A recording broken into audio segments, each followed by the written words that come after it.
Asan Xidmətin açıq innovasiya platforması olan Asan AI Hub platforması tərəfindən ilk çağırışlar üzrə qiymətləndirmə prosesi yekunlaşıb.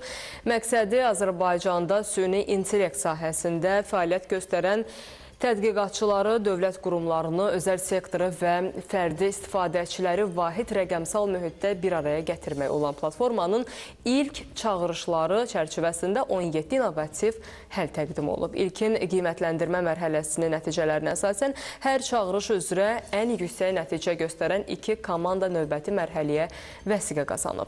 Yekun mərhələdə isə hər çağırış üzrə qaliblər Digital Umbrella tərəfindən müəyyən edilib.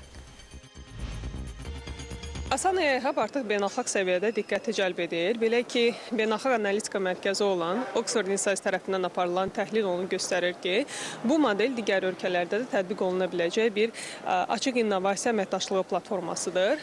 Və platformanın fərqləndirici cəhəti ondan ibarətdir ki, burada real texnoloji problemlər, şirkətlər, qurumlar tərəfindən elan olunur açıq şəkildə və buna hər kəs müraciət edə bilər. Bu ola bilər startup sahibləri, özəl şirkət nümayəndələri və yaxud da universitet tələbələri və bugünkü konkret nəticələrimiz də onu göstərir ki, qaliblərimiz sırasında həm universitet tələbələri var, həmçinin də startup təsisçiləri var.